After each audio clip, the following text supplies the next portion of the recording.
from Chicago and the Philippines. A comprehensive review of the week's special community events, featuring many exciting personalities, handled by the most professional Chicago Philippine Reports TV staff. Good afternoon and welcome to Chicago Philippine Reports TV, still the #1 in all the Filipino shows in the Midwest. And I'm Joe Mauricio. Today we have all the top stories from Chicago and the Philippines. We also have our segment host, Veronica, interesting interviews with Melody Rabor Dizon, our Health Matters host, and Joe Mauricio, myself. And I would like to introduce to you Janet Jordy, our new host from Milwaukee, Wisconsin, introducing her Global Inspirations interviews. We also have happening within our own Filipino community here in Chicago. All these are coming up and more from our sponsors. Please stay with us.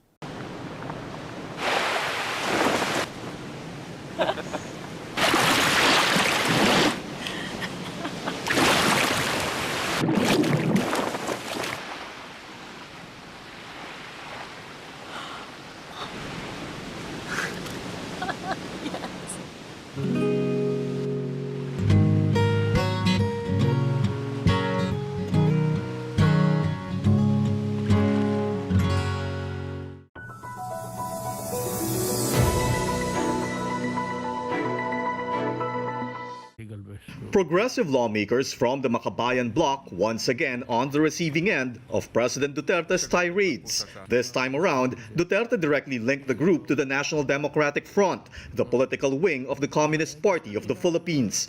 Makabayan lawmakers have repeatedly said they are not communists, but at the same time refuse to condemn the activities of the armed wing of the rebel group, the New People's Army.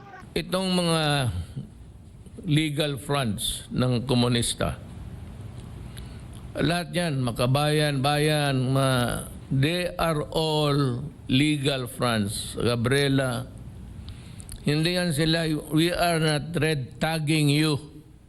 We are identifying you as members in a grand conspiracy comprising all the legal fronts that they have organized, headed by NDF. For the Makabayan bloc, it's nothing but a diversionary tactic of the president amid government's supposed ineptitude in responding to the COVID-19 pandemic and the recent typhoons. Alam mo sa totoo, Sarate, pag nakita kita sa TV, para akong nakakita ng iro. Para akong nakakita ng aso. Itong lahat sa tingin namin ay pagtatakip lamang, no, sa incompetence, no, at sa malubhang problema pa rin sa ating bayan ngayon, at pilit kaming pinipilayan, no, to silence us, especially in our active role, no, bilang mga mambabatas sa loob ng Kongreso. The grieving Bayan Muna representative Eufemia Culyamat, whose daughter Jevelyn died in an encounter between the NPA and the military, was also not spared by the president. Delikado kayong mamatay kayo sa masama kayo dyan. O kita mo yung kay Kulyamat. Kulyamat. Oh. Di anak niya mismo, babae pa. Sigurado patayan. Babae, laban mo sa sundalo, patay, sigurado. Siya nga ay medic. Kaya tingin ko ay wag gamitin ito ng sundalo at igalang natin yung at irespeto natin yung katahimikan ng pamilya ni Representative Culyamat sa ngayong panahon na sila ay nagdadalamhati. During the Senate's latest hearing on red tagging, Culyamat issued this clarification. Lilinawin ko lamang, walang kinalaman ang Bayan Muna sa naging desisyon ng aking anak. Hindi niya siya maaaring gamiting ebidensya para sa tagging ng aming organisasyon, pagkat personal niyang desisyon ang kanyang sinusunod. Hindi sa akin, lalo't hindi sa Bayan Muna. The Commission on Human Rights reiterated their call against red tagging, which puts the lives of those who are not involved in the armed struggle at risk. The CHR has also received a complaint of Kulyamat for the supposed desecration of her daughter's remains in a picture with soldiers after the encounter. There must be a distinction in the treatment of people who have joined the political arena and are not taking up arms against the government. We would like to caution the government against making sweeping generalizations because it endangers lives. The military said in a statement that the photo was taken for documentation purposes required after every encounter, and it was not meant to desecrate the dead. Human rights organization Karapatan, as well as relatives of those allegedly killed by the police and the military, are challenging the president to put an end to red tagging activities by the government. If President Duterte is really serious and alam mo matapang siya, bakit hindi niya sabihin kung sino yung mga corrupt na congressman? Sa totoo lang, di ba? I mean, kung kaya niyang sabihin na itong mga makabayang congressman ay mga front organization ng communist movement, bakit hindi niya kayang sabihin kung sino yung mga corrupt na congressman ngayon na nasa listahan niya? Duterte has had a love-hate relationship with the communist movement. In 2017, the president proclaimed the NPA along with the CPP as terrorist organizations. A year later, he credited the NPA for helping him win the presidential polls. Dili nako maabot ang akong naabtan ron kung wala ko tabangi sa taong Davao, apil na ang NPA. For the Makabayan bloc, the continued beating they get from the Duterte administration is yet another attempt to silence the opposition with the 2022 elections approaching. Yun ang isang implication diyan, no? Pilayan, no, ang oposisyon maliban doon sa pagpapatahimik sa amin, no, bilang mga fiscalizers. Malacanang reiterates its call for the progressive lawmakers to denounce the use of arms by the communist movement. But the palace clarifies government will not file sedition cases as it admits communism per se is not a crime. Via Times, vital news, vibrant views for the Filipino Asian communities in Chicago. Via Times for your most interesting and exciting reading and your party coverages. Via Times has very interesting columnists. You name it, Via Times has it. Law, Filipino news, dentistry, immigration, humor, serious opinions, health, beauty, mysticism, Bata Corner, showbiz, and intelligently written editorials. Call Via Times at 773-866-0811.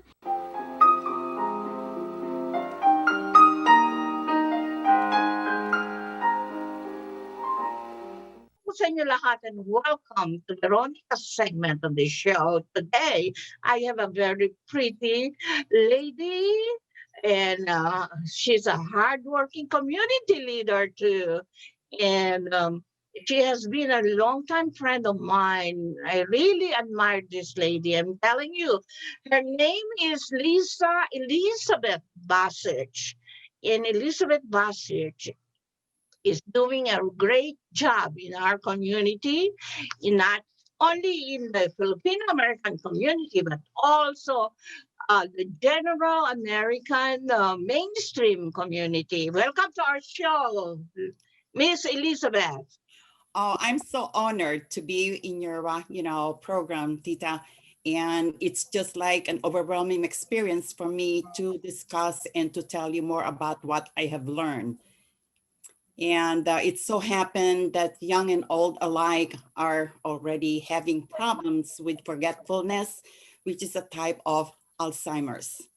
Yes, and now because you have been practicing nursing for a long time, for many, many years. You were also a teacher, I know. Of course. But, as a nurse, I invited you here to talk about nursing, particularly nursing the seniors group. The old seniors group, and we'll be talking about dementia and Alzheimer's. I like that. I think that will be my future. But all of us will go there. All of us will go there. I hope that. Yeah. You can prevent it. You can prevent it. Yeah. You know what? For our age, I don't know how many more years, but I think both of us really look good now.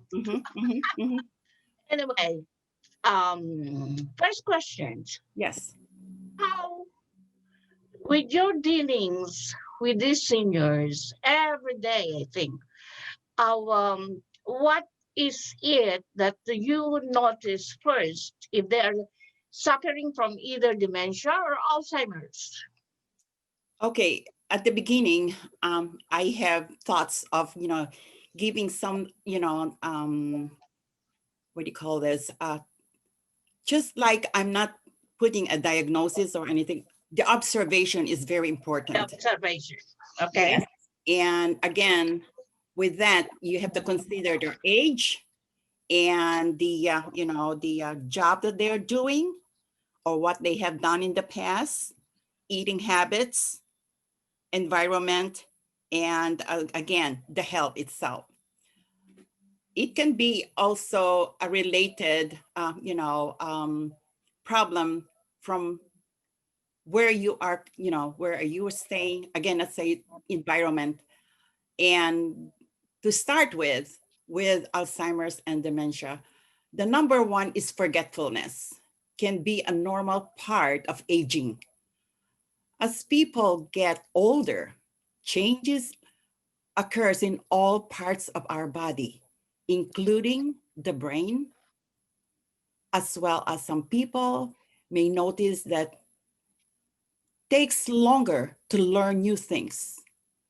They don't remember information as well as they did, or they lost things like their glasses, their keys, and other things that, is not really important. These are usually our signs of mild forgetfulness, not a serious memory problem. Some older adults also find that they don't do as well as younger people, which is, again, to be expected as we age. Scientists have found out that even a given time, healthy older people can do as well as younger people. Do these tests. In fact, their age, healthy adults usually improve in areas of mental ability, such as vocabulary. Those are the things that we have to, really observe a lot. And as the age goes on, then we can have a diagnosis, of course, with the help of a doctor to consult with. And these doctors are either neurologists, psychiatrists, and all other areas that deals with with all the people. So I can touch some probably causes of memory. What causes? Causes of memory, memory loss. Um, some of them are related to health issues that may be treatable. For example, medication side effects, vitamin B12 deficiency, chronic alcoholism, tumors, infection, or blood clots in the brain can cause memory loss or possibly dementia. And also we can consider also, and I have learned about this, thyroid, kidney, or liver disorders can also be a memory loss, area that we can think of. You mean chronic illnesses? Or well, chronic alcoholism, because it affects our brain. Okay, if you are, let's say, Same there's thing with smoking. pardon me. Smoking too. Smoking too, yeah, that's a big, a lot of people are, alcoholic, and a combination of, as you said, smoking is a great deal of a cause of memory loss, and in turn to have a cause for possible dementia. As you go along with this, there's no other way to treat it, but with the tests that we have now, and there are a lot of brain tests that are neurological tests that are going around now that doctors use. It's really helpful for the progression of the disease. Is dementia or Alzheimer's is a neurological disorder? Yes, they are. More of neurological. Yes, but it helps with the help of neurologists that will really give you a good view of how much damage was done on the brain of any person who are suffering from that disease. I see. Okay. So, what kind of treatment do you or the doctors that you work with do to these patients? Okay, it all depends of the kind of where they are in terms of serious problem. For some other older people, I should say, memory problem are a sign of mild cognitive impairment, Alzheimer's disease, or related dementia. People who are worried about memory problems should see a doctor. The doctor might conduct and order a thorough physical and mental health evaluation to reach a diagnosis. Often these evaluations are conducted by neurologists, as I have mentioned, to see where it starts, where the brain damage starts, and also with the central nervous system. A complex medical exam for memory loss should review the person's medical history, including the use of prescription, over-the-counter, and family history of dementia. A physical exam and neurological tests to assess memory, balance, language, and other cognitive functions. A correct diagnosis depends on the accurate detail to addition to talking with the patient, patient's doctor, and family as well can also bring a good diagnosis of all this information. Blood and urine tests can help the doctor find or rule out possible causes of memory problem. A brain scan also can help identify or rule out some causes of the memory loss. So there are two kinds of, this kind of dementia and, Alzheimer's, as what I'm talking. The two of the most common forms of dementia disease and vascular dementia. This type of dementia cannot be cured at the present time. Why can't you cure that? That I cannot, you can prevent the progression, but we could not really have the exact treatment for this. But there are signs that we could probably help the patient to, have a slowing down of the dementia or the Alzheimer's. In Alzheimer's disease, changes in certain parts of health result in deaths of many nerve cells, okay? It has something to do with the brains. Symptoms, Alzheimer's begins slowly and worsen steadily as damage to nerve cells spread out throughout the brain. As time goes by, Sita, the forgetfulness gives way to serious problem with, with memory.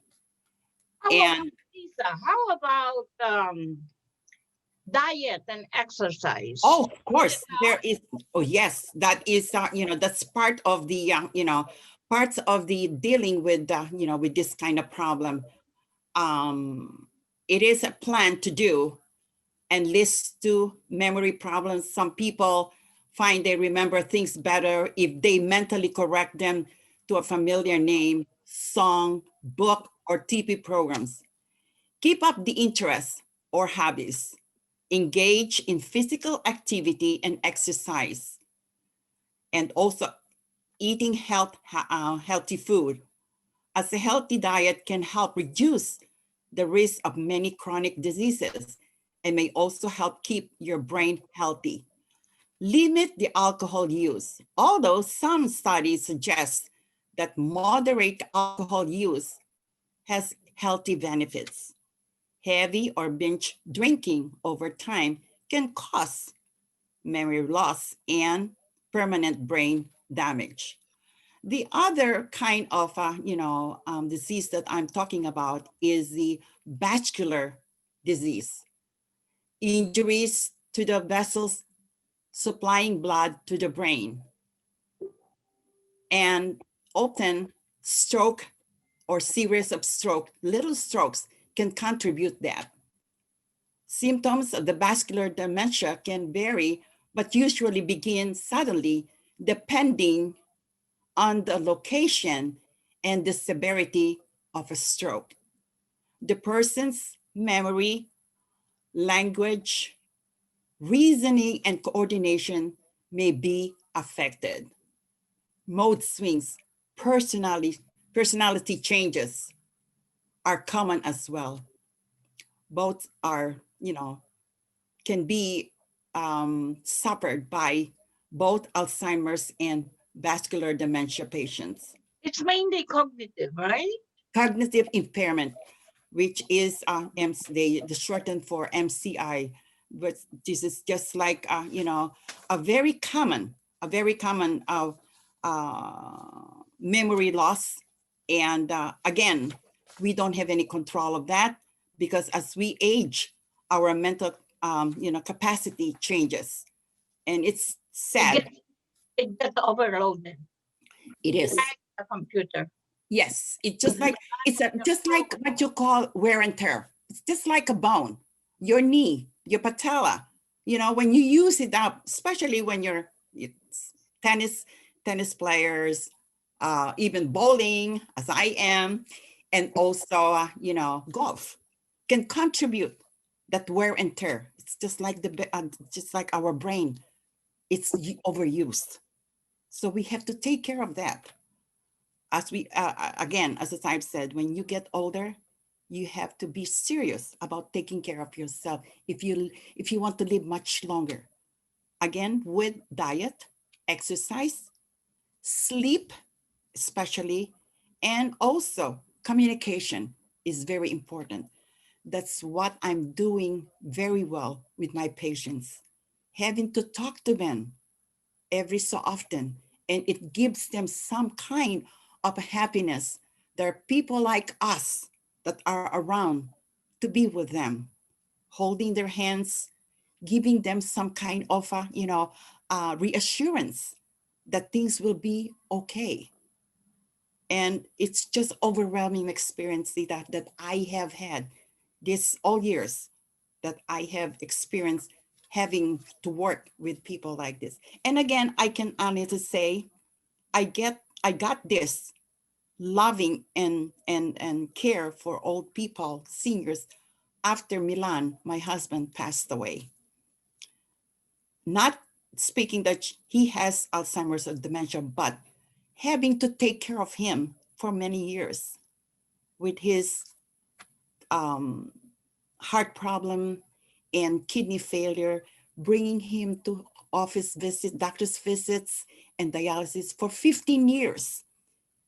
And I have learned so much about senior, about people who are suffering. It's not old people, it's also youngsters. That's why a lot of people now are asking, why am I suffering this? But again, you have to ask yourself, what are you doing? How are you taking care of yourself? Do you eat good, healthy food? Do you exercise? Bad habits, sleep. Those are the most important thing that you have to have in your system all the time love and care. Exactly. Exactly. And also, I heard if if you let them listen to familiar music, Oh, beautiful songs. yes. That is an enhancement for them. Music, dance, just, playing games, putting together old pictures of their family help them a lot with the recognition of the people Recognition, that right? have been around them. And it really helps a lot. And you're helping them. You're helping them to do that, to recover, or not really to recover, but at least to give them a chance to remember something that is very, very important in their lives. Have you? Okay, Lisa, we're running out of time, but can you say something with this pandemic that we're experiencing right now? Uh-huh. How is it affecting a lot of the seniors that you're taking care of? Are there more numbers of seniors in your care these days? Tita, I cannot tell you a lot because it hurts me. With the pandemic that we're suffering from now, it really hurts a lot of my seniors, the people that I'm taking care of, the people that I am visiting now and then because their family could not visit them. It's Right. only us. It's only us. And even now, sometimes I could not go in there because of the surge that has gone up, has increased. And there's no way that we can really be with them in as much as we could. The only way that I can really, communicate is that with them is by computer, with this video talk. Are they? Are you talking about this current surge or the surge before? Before the current surge, were the families able to visit them? Not as much as they could. The only thing that they could see them is through window, glass window. They Oh have to my. drive, yes, they have to drive around the facility wherein they would be able to see them And through the window, through the glass window, and hold their hands, oh no, touching them. And it's very hurting. You should see the tears. And I have tears in my eyes all the time to witness that sadness. And you cannot do anything about it. The only thing that you can do is to reassure them. But sometimes they don't remember anymore.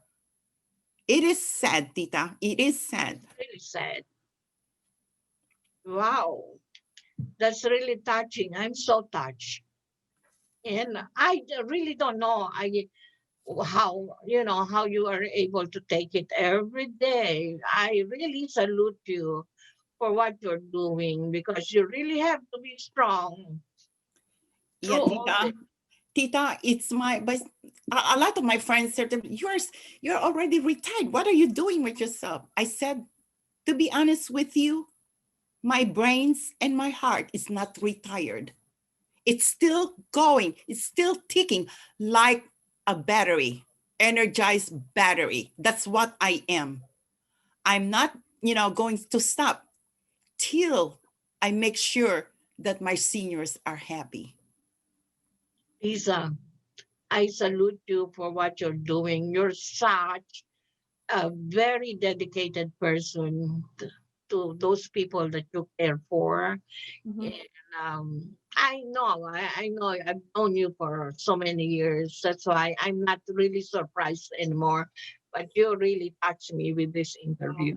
Thank you so much, Tita. And, I really do thank our Lord and our Blessed Mother to give me a chance to be with these people who are not even related with me, but I am related with them through my heart, through my brain, and my compassion for all of them. And of course, I give also a big high five and lovingness to say that my husband, Milan, has something to do with this. And he really guided me I because know that. I know. I known you around the time when you were really taking care of your husband. Yeah. I mean, the Yeah. late husband. Yeah, it's just, and of course, now with my two children, they've been so great and very close to me that we are working all together about this. And hopefully that I will have more years to come to spend more time with them, especially with my two grandchildren. They are the life of my life. They're the love of my life. Who are those children? Please say their names. Samantha? Oh, No. Samantha is, as you know, she's a firefighter. She's the first Asian Italian female firefighter from the fire department, Chicago fire department, city of Chicago. Wow. And she has two kids. Juliana is 7 and Giuseppe is 2. And both are very, very healthy and smart kids, just like their grandfather. And Melissa has a good job. Melissa is a lawyer, right? Yes, and also she just had a promotion from Northwestern, that she would be starting a new venture of a good position this December. And my prayers. Congratulations to her. Yes, I will tell her that, Tita. You will be proud of her, and she's going to finish soon her MBA. Wow. Yes, yes. And this is what she's working hard for. She's sacrificed for everybody. She has a big heart, just like Samantha. Like you. Oh, thank you. Thank you. The upbringing is there. I believe all the time, the upbringing of a person, of a child, comes from a good family. Yes, you really brought them up right. Congratulations. Well, I've known the family for many years, so I'm not really surprised. Yes. Best regards to all of them. Yes, I will. And, you got to take good care of yourself. Oh, I always will. I will always will, Tita. And if you need help, I'm just, one call. I'll be there for you. Don't worry. And We're Tito Joe. Neighbors. A what? Very good neighbors, right? Yes. You bring me my hopia. Of course. Oh, of course. I will. It's coming. It's coming. Don't worry about it. It's coming. Thank you so much. Thank you so much, Lisa, for gracing our show today. Of course. And I, really relaying to our audience out there about Alzheimer's and dementia. And we will have some more of your presence in the future. Oh, of course. I will be there for you all the time, Tita. You know that. I will always be there for you. Thank you so much. Maraming salamat sa iyong pagdating dito sa aming show. and maligayang hapon po sa inyo lahat at enjoy the rest of your weekend. Bye, Lisa. Bye, Tita. God bless. You too. Thanks.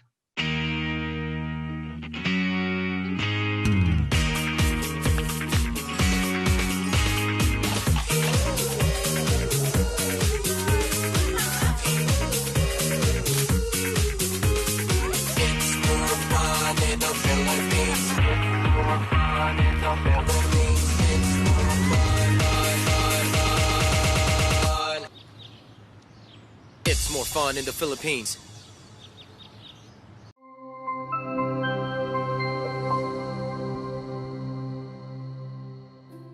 This is Janet Jordy at Global Inspiration, where you need to be seen, need to be heard, and be an inspiration to the world. Our guest this week cringes when I ask her to describe herself based on her resume, and she wants and she prefers to be introduced as a woman, a lawyer, and a mother of 4 because she firmly believes that what she has done in the past, the present, and the future are based on this description. She is Angela Librado, Trinidad. She's the Philippine Labor Attaché to United States and Caribbean islands. As a woman, she advocates for women's rights and women empowerment. She has been a member of Davao City Council for 9 years under the leadership of the then mayor and now President Duterte. She authored legislations that became laws, and these legislation are focused on gender inequalities that, and also for violence against women and girl children and women's health and reproductive clinic.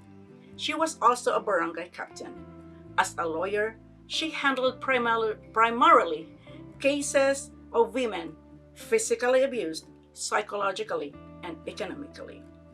In 2010, she co-founded Women in Law, a firm focused on legally advocating for rights of women and girl children.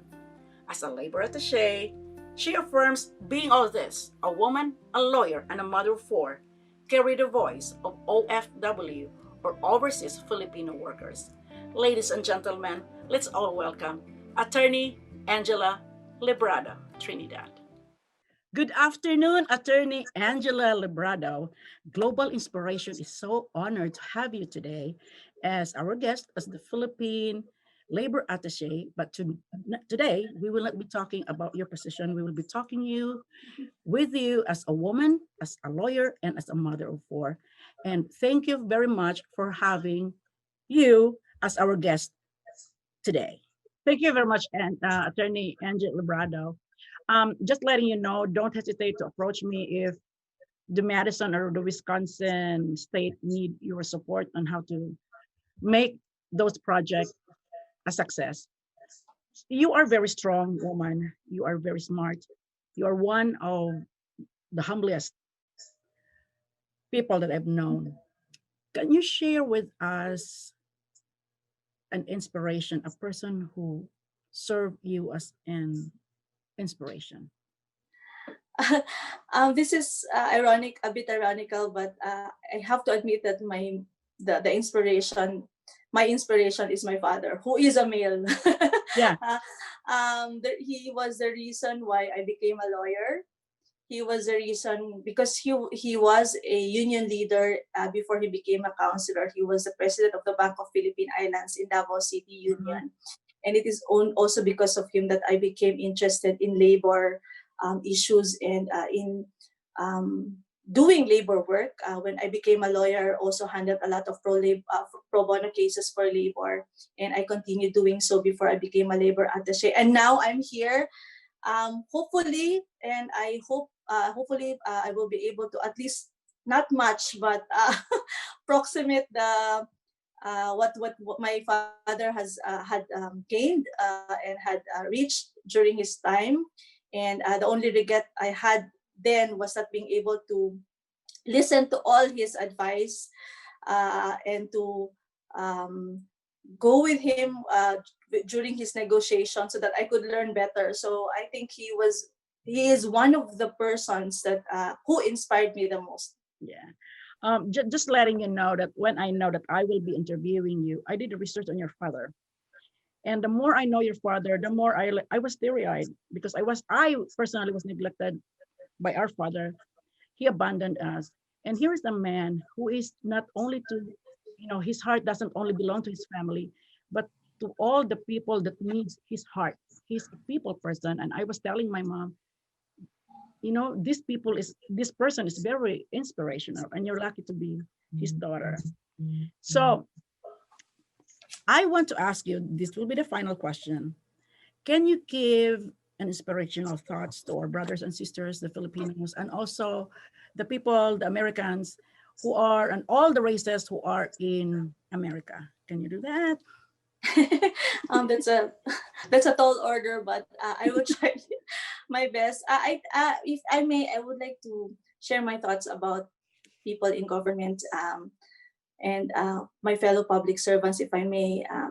The work that we do, it's not an honor. It's an honor truly, but I think we could do more and do best if we decide finally that we are here to work with the people we're serving, and not only to work for them. There's a big difference between the two. When you work for them, you might decide to put all your ideas on the floor and just decide that this is doing work for the people. But when you are working with them, that is a decision that you make, that you will tell the people that you are working with them, willing to listen to what they have to say and implement all the things with them. So that's one. Second, to all my fellow women, they keep on saying that for those women who do a lot of jobs all at the same time, we are super women. I think initially that's good, but I think they are forgetting that for the very long time we have been in that profile. That if you are a woman and do a lot of jobs, you are that superwoman. We are just being us. And let us continue doing what we should be doing as a person, as a woman who belongs to your sector, represent our needs, represent our concerns, our issues, because I think that is what we will be doing the best. Acting as ourselves and feeling the things that we need to feel, because we are women and we need to air all our concerns to the public, and we need to let the public realize that we are not doing this because we are special. We are doing this because we are human beings. Correct, correct. So talking with you this afternoon, Attorney Angela Trinidad, it's so inspiring. I want to ask more questions, but because of the time constraint, we have to stop. But I want to talk with you more. Maybe we could have a part 2 in the future. Again, ladies and gentlemen, we are so thankful, we're so honored, and we are so privileged to have the Philippine Labor Attaché talking about being a woman, being a lawyer, and being a wife. Attorney Angela Trinidad. Thank you very much. Thank you. Thank you, Janet.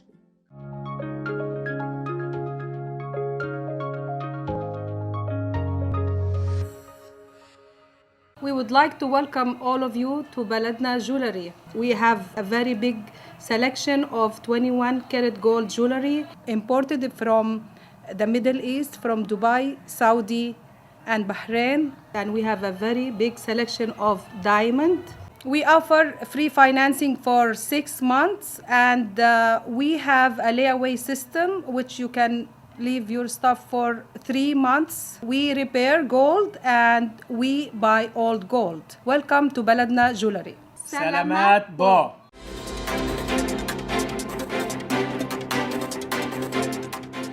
Good afternoon. This is Bridget Carino Quetter bringing you this week's local news from our community.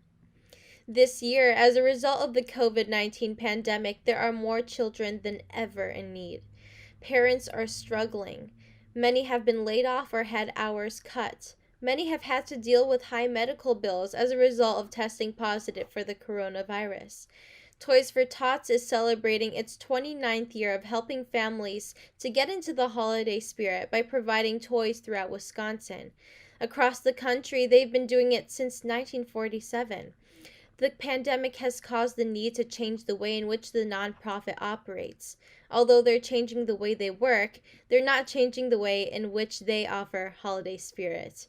Every kid deserves to open a present on Christmas Day, explains Dana Kaminsky, one of the organizers for Portage County, Wisconsin. Since the organization first started, they've distributed 584 million toys and ensured that 265 million children have been supported. The White House Coronavirus Task Force is now warning states that the risk posed by coronavirus is at an all-time high. A weekly report issued by the White House directly after Thanksgiving and first obtained by CNN warned governors that the COVID risk to all Americans is at a historic high.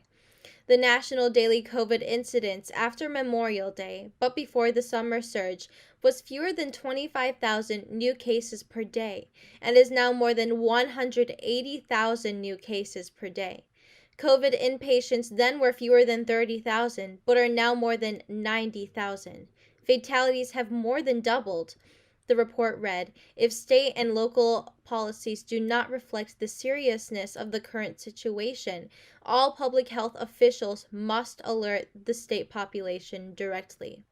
Governor J.B. Pritzker and the Illinois Department of Commerce and Economic Opportunity announced the Rebuild Illinois Wet Lab Capital Program, a new initiative designed to address critical lab space required for startup and growth stage life science companies. The state is making an initial $9 million Notice of Funding Opportunity, or NOFO, available to expand access to the 21st century lab space to incubators, corporations, university researchers, and startups, with a matching requirement bringing the total impact of this program to at least $18 million. This new initiative by the Pritzker administration will promote Illinois' ability to retain and attract companies in the critically important life sciences industry. The NOFO can be found on DCEO's website. The Asian American Advertising Federation, or 3AF, announced the winners of the 3AF 2020 Excellence Awards competition. The awards are bestowed annually to recognize excellence and commitment by corporate marketers and Asian American media, and the best and brightest creative, public relations, and digital work by agencies in the Asian American advertising and marketing industry. In the 3AF Creative Campaign of the Year category, the Gold Award for first place went to AAAZA for their campaign entitled Home for client AT&T DirecTV. The campaign creatively used the backdrop of a Saturday Asian language school to promote the value of the client's international entertainment offerings for the Korean, Japanese, and Filipino communities. In the 3AF Digital Campaign of the Year category, IW Group Inc. took home the top prize for their work on Jack Daniel's Tennessee Fire Drag Queen Mukbang. The judges appreciated IW Group's boldness in partnering with Patrick Starr, the Filipino-American YouTuber and makeup artist who seeks to challenge certain stigmas surrounding men wearing makeup. As the coronavirus pandemic wears on, disasters like relentless hurricanes and wildfires have upended hundreds of thousands of lives across the country. Through it all, more people are stepping up as Red Cross volunteers to help others. It is a true testament of the humanitarian spirit of people in our communities. Volunteers represent more than 90% of the Red Cross workforce. This year, more than 70,000 people across the country joined the Red Cross as volunteers, but the need continues. As communities across the country grapple with the pandemic, young people have played a critical role in disaster response, with millennials and Gen Z representing more than half of new Red Cross volunteers. Attorney General Kwame Raoul joined a coalition of 49 attorney generals that sent a letter urging Congress to extend the Coronavirus Aid, Relief, and Economic Security (CARES Act) funding until the end of 2021. As states grapple with rising coronavirus infection rates, governments, nonprofits, and businesses rely on CARES Act funding to continue serving their communities, Raoul said. I urge Congress to extend the deadline for eligible CARES Act spending to ensure that these vital programs and services continue throughout the pandemic. That's all for today. Thank you for watching our news this week. This is Bridget. See you next time. Okay, ready guys? Introducing our new Energy Star certified washer and dryer. Thanks to rebates from ComEd. Yay! We love rebates! Ay, Daniel, we are famous. Get used to it. When you use less water and electricity, people notice. I can get used to that. So can I. Take it easy. Get rebates from ComEd on select Energy Star certified appliances and find even more savings with the ComEd Energy Efficiency Program. ComEd, powering lives.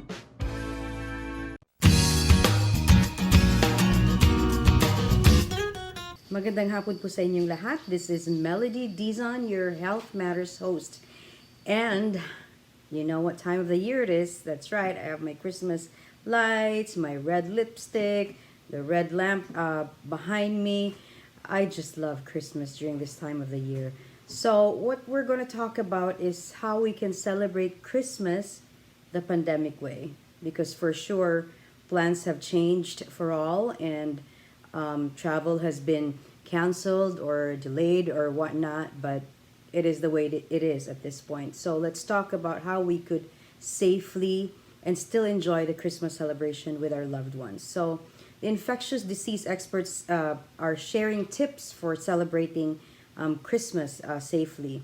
So with just a few weeks, we know that Christmas arrives, and the idea of gathering the family to celebrate holds a lot more anxiety than it ever did before.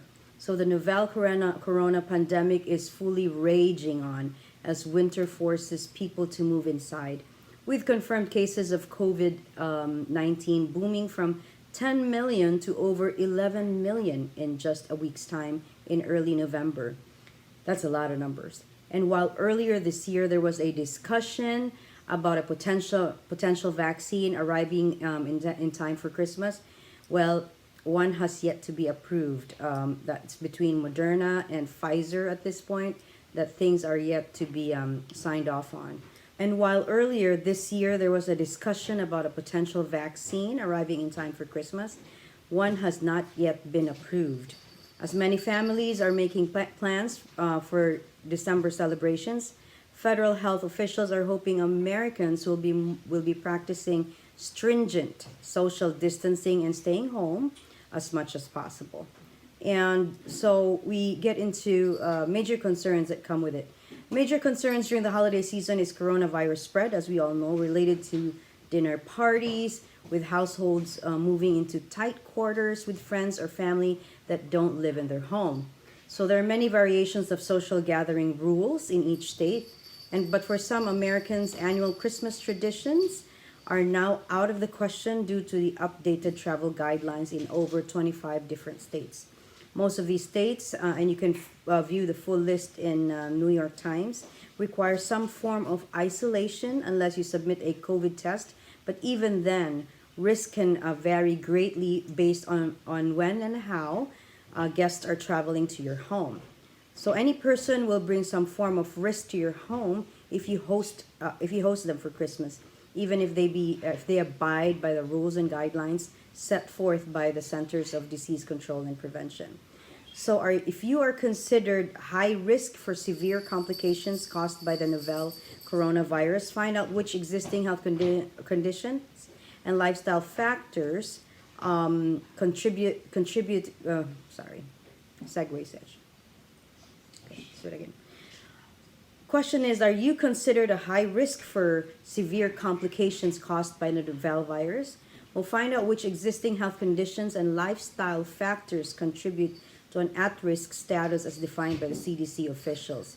Both federal officials and health experts agree that you should not be hosting guests in your home if you share it with a high-risk individual, and those individuals shouldn't travel during the holidays. So there are still many ways that at-risk individuals can celebrate Christmas without leaving their homes. So as a host, question is, you should be able to answer the following questions with ease. So number one, how many people will be invited to your home? And is your space large enough to allow social distancing inside? Number two, where are they coming from? Is it from a COVID-19 spreading wildly or faster than any other region in the country? Number three, how will they travel to your home? Will they use public transportation? Number four, how long do you plan to have them inside your home? And number five, if you plan to host beyond a single evening, where will they live in your home? Does it require to share a bedroom or a bathroom? So the thing is, if you cannot answer those questions confidently, it may indicate that your plans will come with a higher risk of COVID-19 transmission. But if you're still planning on hosting family members or friends for Christmas or any December holiday, there are a few ways to reduce health risk prior to the 25th. So how can you safely host? Well, COVID-19 is easily spread, as we all know, when an asymptomatic individual, someone who is silently carrying the disease, breathes infectious droplets or aerosols around others, which is why it is crucial to bring your gathering outside if at all possible. If you do not have space outside, the single most important thing you can do is work on ventilation in your dining room. So for most homes, it's easy as opening the doors or your windows to the outside air, making sure that the air is being replaced, and that some people have gone out, as you know, purchasing those air filters, or the fans that you see people wearing in their neck.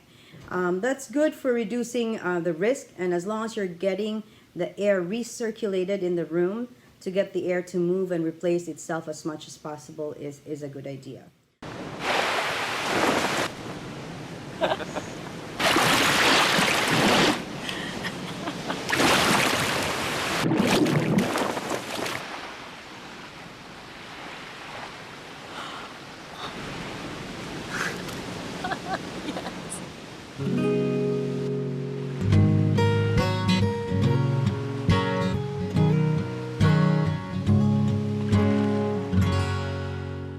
We come to the portion that everybody's waiting for.